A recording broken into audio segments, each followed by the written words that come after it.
Welcome to Sophomore Swag.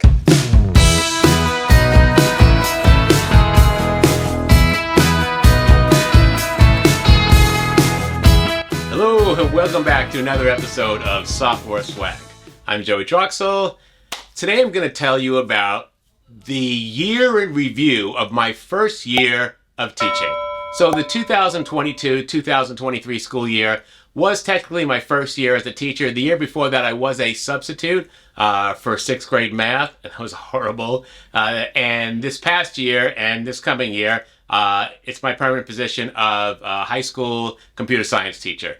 And as a first year teacher, it was a crazy year. It started out with someone walking into my classroom telling kids I wasn't qualified to teach. And it ended with me winning New Teacher of the Year for Arizona. So I'm going to tell you everything that happened. It was a crazy ride. And as a first year teacher, this is the kind of stuff where people don't come back. All right, let's start from the beginning. So I got hired before the school year started, while I was still a sixth grade substitute in May for the August new school year of 2022. So I was hired, but I didn't have my keys, so I couldn't start my class until the first day of school. Well, till the first week of school. The kids came in on a Tuesday. I was there 1 or 2 days before, but that's the best they would do for me. So the kids came on August, I want to say it was 2nd last year, and it was a Tuesday, I know that. I basically got my classroom, got my stuff, and then they were like, here you go, good luck, and here's what we're teaching. Now, it was computer science, and for one of the periods, so it was fine, but the other 2 periods was something called Honor STEM Collaborative. We had my STEM school has 3 strands. We have the computer science strand, which I teach with another computer science teacher. We have the engineering strand, which has 2 engineering teachers. And then we have the biotechnology strand, which has 2 biotech teachers. So there's 6 teachers, 3 strands. So we had this collaborative class called Honor STEM Collaborative, where we took kids from each class and put them in groups. So groups of 3, and there would be 7 or 8 groups in the class. And each of the group would have 1 bio kid in it, 1 engineering kid, and 1 computer science kid. And they would come up with some problem that the world was having and some way to save it with some contraption. So that's what we had to do. And there was no, there was nothing ahead of time to prepare me for that. So I jumped right in and started my first day. And it was going pretty good. My computer science class, which was my 5th block class, that was my IT Essentials class. It was basically the class that prepares you for the A+ exam, which is the exam you take if you're showing that you know how to build computers and load operating systems and configure them. It's a pretty intensive class. I did not realize that the other teacher who was teaching it, and she was still teaching it, I was just kind of an extra section on it.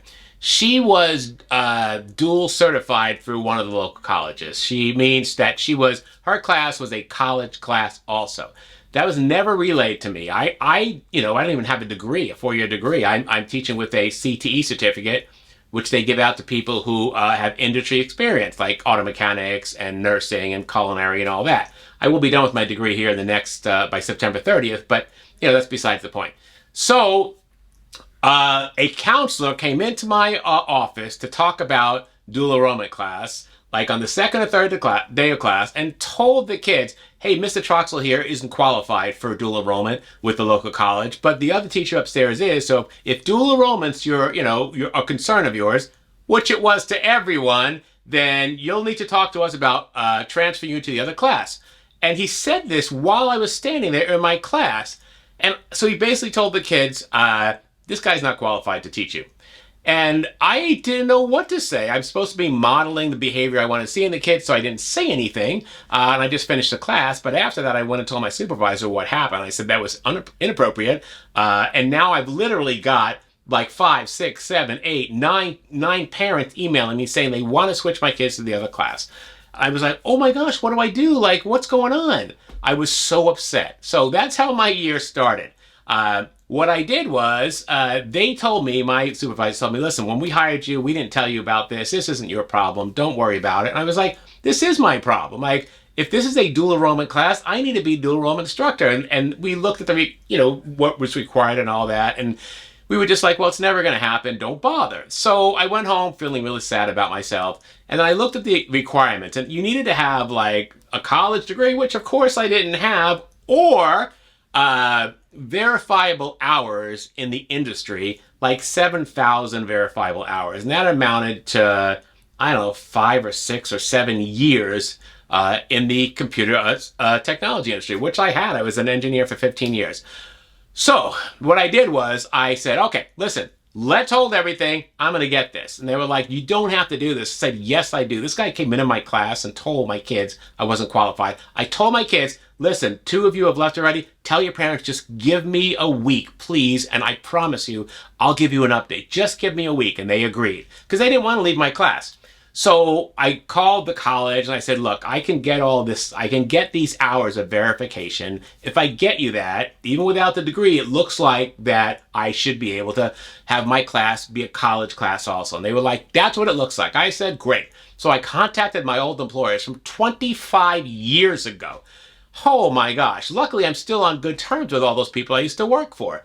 And told them, hey, I need you to sign something showing that I worked for you, how many hours, or blah, blah, blah. And they were like, absolutely, whatever you need, you just let us know. So I did that. And I got that over to the college, and I won't say the college name, and they sent me a letter after like a month, and it was a long time. And I had been telling the parents to hang on, to hang on, to hang on. And they sent me a letter saying, welcome to our college. You are now a dual enrollment instructor, right? So I let the kids know, hey, listen, we're good. They're coming out to enroll you guys like next Friday. We're a dual enrollment class. This is a college class. And they were all excited, and they went home and told their parents, and I was excited. And I sent an email to all their parents letting them know we're good. The next day, the college emails me back and says, oh, we're so sorry. We didn't realize you don't have a degree, right? What you sent us, that's not going to work. That's not going to qualify you to teach in dual enrollment. You're not a dual enrollment instructor, and this is not a dual enrollment class. We're sorry. And I was like, you just told me that we are. And I've already told my students and their families that this is a dual enrollment class because you told me that, right? But they were mistaken. I said, okay, what do I need without a degree now that you know that I don't have a degree yet? I'm still a few credits shy. What do I need to do this? Say, well, you would need another 5,000 hours.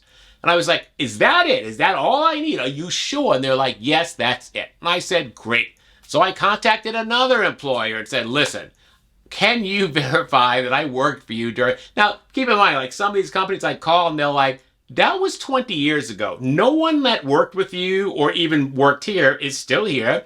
And we have a record that you worked here, but we don't know what you did. That's what they tell me on the phone. So all we can say is you worked here. We don't know if you swept the floors or if you taught computer science. And I was like, oh, for crying out loud, right?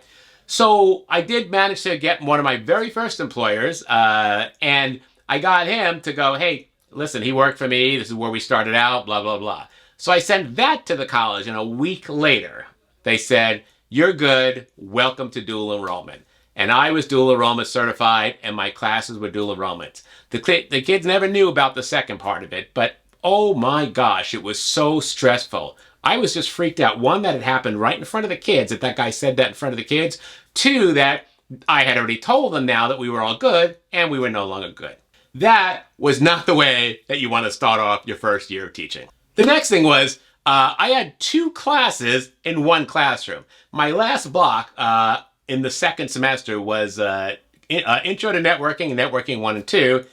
And there was 12 students in that class. Well, then we had a network. Some of the kids who took Networking 1 and 2 the year before, they signed up for Networking 3 and 4. There was only 4 students. Actually, there was 6 originally, but 2 dropped. So I had, and they didn't have, like, there wasn't any room for me to teach if all my blocks were full. So they said, well, we're going to put Networking 3 and 4 into your 1 and 2 class. It's just 4 extra kids, and they're kind of going to be doing their own thing. They're a separate curriculum. And I was like, well, I'm still going to have to teach them. They're like, not really. They know enough to work on their own. I was like, all right. So that's what they did. I said, hey, why don't you have me do this on my prep period? Teachers get a prep period, which is 1 period free to themselves where they prepare. And they're like, yeah, that would be a lot for you to work on your prep period. But then I'm like, well, wait a minute. I would also get paid 30% more salary because I only have 3 periods a day, and I'd get an extra period, so that's 30% more. but they wouldn't go for it. So instead of having me teach in my prep period where I can get paid for it, they added it to an existing class. So I physically had 2 separate classes in one classroom, and I did that for the whole semester, the second semester. Again, not something you want to do to a very first year teacher. During the year, while I was teaching one of my classes, I'm in the middle of doing instruction and everything's going well, and in walks the principal. And let me just tell you, in the year I've worked there, in my STEM area, I've seen the principal maybe twice. Like, he just doesn't come into our area. There's really no reason for him to. Everything kind of just happens there. We have our own coordinator. She's kind of in charge. All of the STEM students are all overachievers. Like, there's just no issues. So he walks in and interrupts the class. And he says to the class, "I'm sorry, I need to interrupt the class." And I was like, what the hell's going on? And he has the vice principal with him, right? He's this big, tall guy, right? And some other person. I went, oh my God, why is the principal bringing backup into the class? I'm like, this is him. What happened? Like, what did I do? I offend someone? Like, right? I don't know. And I'm like, oh my God, they're taking me out of here. Like, they just pull me right in front of the class. So then they start talking to the class and going that we'd like to let everyone know here that Mr. Troxel has won a grant from APS, one of the local power supply here, for $500. And then the third person was the lady from APS, and she had a check, and we'd like to present you with this check. And there was a photo op, and I smiled and all that. And he was like, all right, keep up the good work, and laughed. And I was like, oh my gosh, like, I just won. I applied for a $500 grant. And thought, okay, I'm never going to get this. It was a teacher grant. And there they are walking in the room, and they gave me a check, and that was it. So, it was a fake check. What they really did was drop money into my account, which was great. And I love that APS did that. So thank you, APS. So that kind of scared me, but it was really cool. I actually applied for 2 grants and my coordinator filled out a thing for Teacher of the Year for me. And I was excited because I had gotten one of those grants. So, I mean, 1 out of 3, that's great odds, right? Then another thing happened. Our school is huge. It has like 2,000 students, and my building, the STEM building, is separate from the rest of it, right? And in my building, we have this huge patio area, and there's nothing there. Now, the students have a huge cafeteria with a lot of outdoor patio space, but the STEM students, they kind of tend to just eat over there and do their homework over there. They really don't do much with the rest of the school. So they would all cram inside the building where we had 2 little round tables and 8 chairs. And there would be like 50 kids in this area, right? There's nowhere to sit. And I just saw that big patio space out there, and it's all covered, right? It's really nice. And I said to someone, hey, we should buy some furniture for that area out there. And someone says to me, oh, we have about $8,000 in patio furniture for that area sitting in storage for a few years. I was like, what did you just say? And like, oh yeah, we bought furniture for that a long time ago. Everyone's forgotten all about it. Like, it's in storage somewhere. And I was like, you're kidding me. So I said, yeah, I'm going to put that furniture together. I'm going to find it. They said, no, the district has to do that. They're not going to be liable if you hurt yourself. I said, there's furniture sitting in boxes somewhere, and I can't assemble it. And they said, no, and this was the people in my direct area. You won't be able to do that. I said, okay.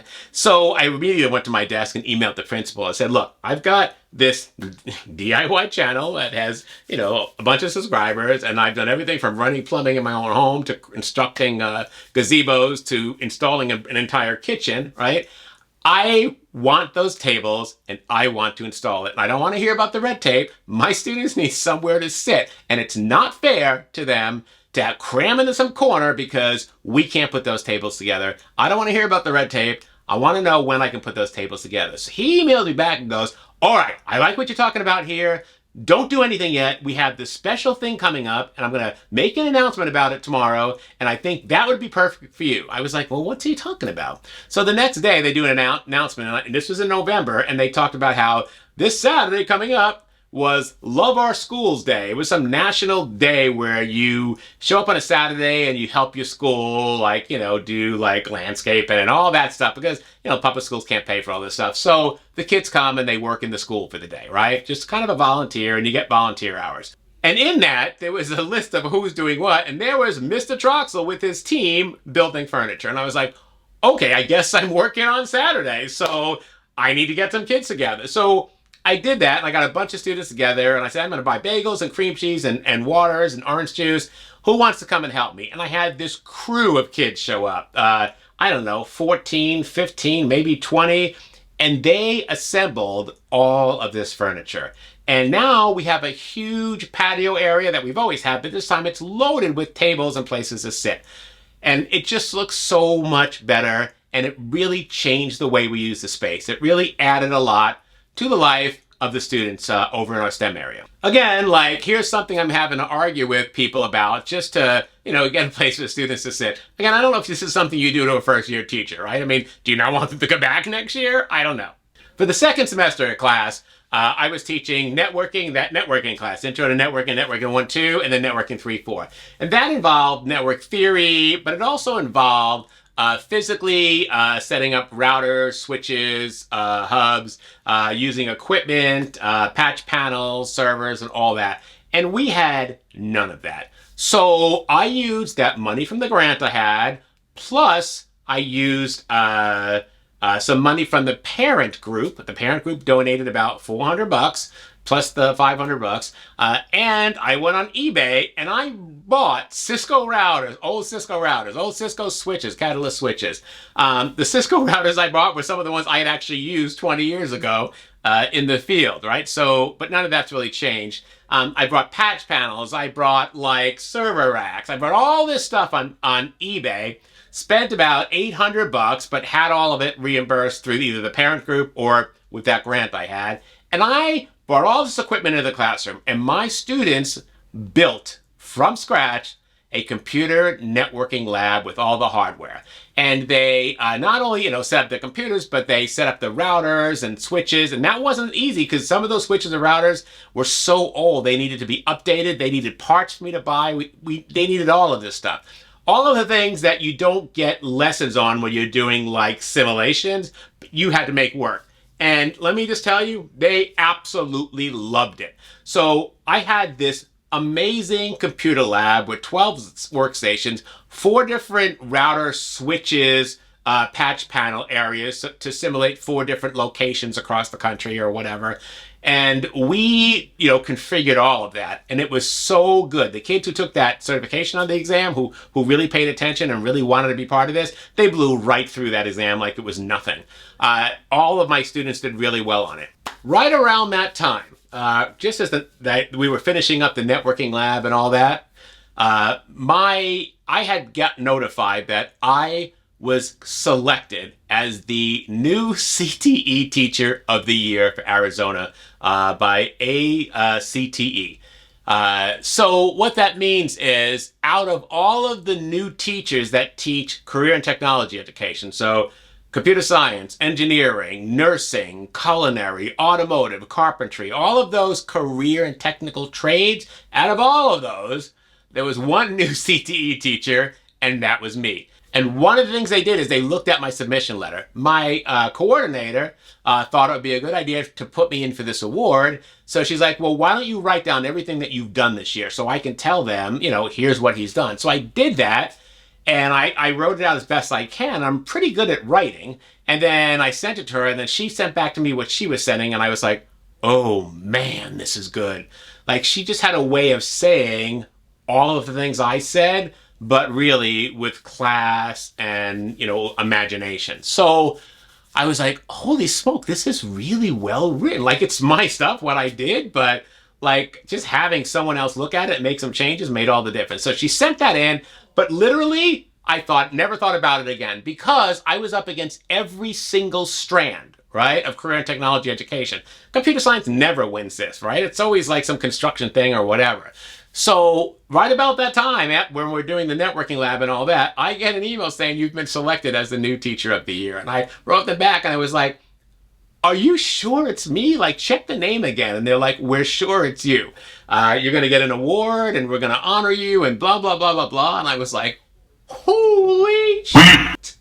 Like, whoo. So I told my coordinator that I sent the email to her, and she immediately sent a text out to everyone in our department like, Joey's the new CTE Teacher of the Year. And everyone was like, what? Holy smoke. Like, it was a huge, huge honor, right? And I'm so proud. But, I couldn't have done that with the things that they gave me that for was everything I just told you, including building that networking lab, which I bought the parts for and I guided, but my students built it. My students built that patio out there, right? My students stuck with me for dual enrollment. My students did it all. So I almost feel like, really I could have done it without them. Teacher of the year, my first year of teaching. I thought, this is it, like, nothing beats this, and I'm going to live off this high forever. Unfortunately, the very next day, like right after that, the IT department came in and said, we're taking your computers. Your entire lab that you built, we're taking it. And I was like, what do you mean you're taking it? And they're like, we can't have this lab here. The students could get on the network and take down the unmanaged computers. They can take down the district network. And I said over and over again, my computers, there's no Wi-Fi access. They're older computers, right? Not the routers and switches. They weren't looking at that. They were just looking at the computers, and I had 12 of them. I said, there's no Wi-Fi access. The students would physically have to move these computers to somewhere where there's a network jack to plug these in. And I think I would notice one of them doing that. And they're like, and they were just so scared of some cybersecurity leak. They're like, the kids can do things. And I was like, if you're worried about them connecting to, and they're worried about them connecting to the wireless network with my machines, which did not do wireless. And I said, if you're worried about them connecting to the wireless network, take away their phones. Take away their school Chromebooks. Those are all connected to your wireless network. These machines are not connected to your wireless network. These are my machines. You can't take these machines. I need these to teach the class. What am I teaching a networking class on if you take my computers? And they were like, we don't know what we're taking. And not only did they take all my computers, they took it during my class. They didn't come in my prep period. They took it during one of my blocks. And the kids were just standing there like, you could tell they were scared to death. They were looking at me. I was smiling. I was trying to model the behavior. I didn't say what I thought. I didn't say anything. I was just like, what the hell is going on? Like, what do I do? So they took the computers, and I told my department lead, and it eventually made its way back to the superintendent of schools. One of the kids went home and told his parents that the computers that he helped put together, the lab he built, was removed by the IT department of the district. And that parent was not happy. He called the superintendent of schools, who called one of the directors, who called another person, who called my principal, who called me and go, what happened? Now, I followed my chain of command. I told my department lead, but it never got to the principal, right? So the principal found out the hard way and was not happy. He was, what do you mean they took your computers? And I told him, and he's like, I guess this guy that did that, the guy has the IT guy has a reputation for doing stuff like this. So we had to have a meeting and have it all out, and those computers are coming back, by the way. So I sat there and I was like, the district just took my lab that I built. Like, now what? Like, what do I do? This is public education. I've put in my blood, sweat, and tears into making sure my students had everything, and it's gone. And it wasn't because of, like I'm not, the students didn't do anything to make me feel this way, like I've got nothing. My district did it to me. So I came in the next day, and I sat in my class in the dark. I didn't turn the lights on. I kept thinking, like, this is in May. Do I even want to finish out the year? Do I just go home? Like, why am I here, right? And the other teachers would just come in and be like, you have to fight this. You can't take this out on the students. And we hadn't taken our certification exams for networking yet, where they get their industry certifications. They're like, you're reviewing for those exams. If you leave now, those students are not going to pass this exam, and you can't do that to them. This is not about you. You have to finish this. I was like, oh. Whenever they say it's for the students, they got me. So I was like, you're right. I got to just put this out of my mind for now. Over the summer, we did get this resolved, and those computers are coming back. But, I mean, is that how you treat a first-year teacher, right? Undo everything they've done as a district? Like, again, do they not want me to come back next year? Like, would you come back from that? I don't know.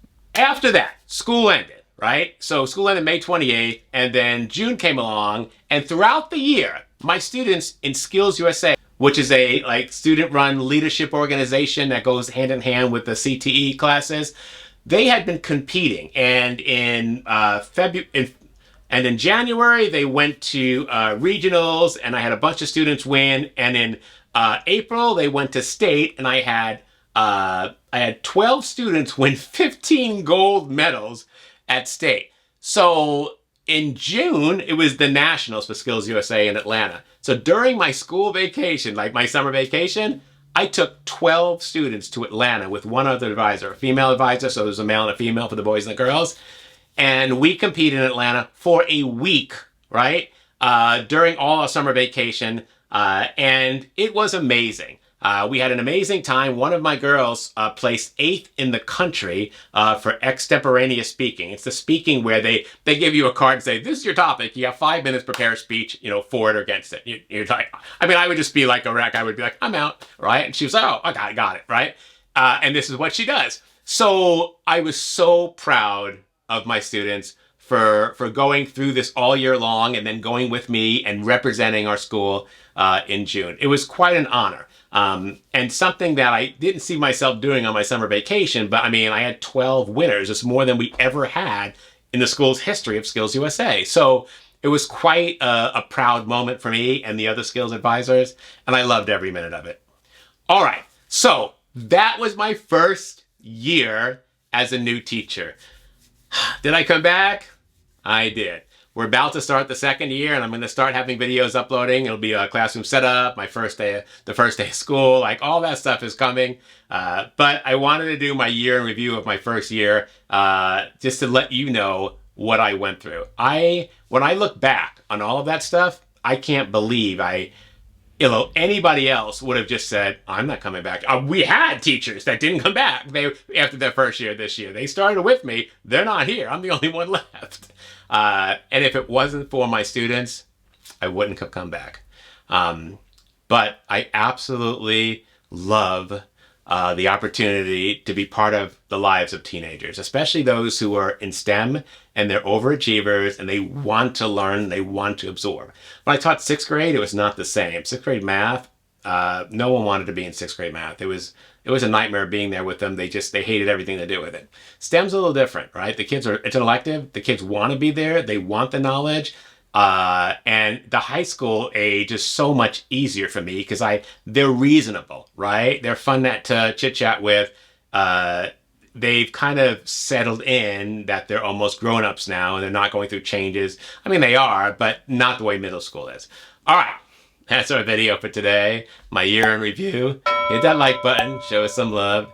Hit that subscribe button. You'll get notified every time we have a new video. And leave a comment below. Are you a teacher? Is anyone in your family a teacher? They have stories like this. I swear I want to do like a monthly teacher like thing where I talk with other teachers and we just share stories. Like that would be pretty funny, don't you think? All right, we'll see you next time. Bye-bye.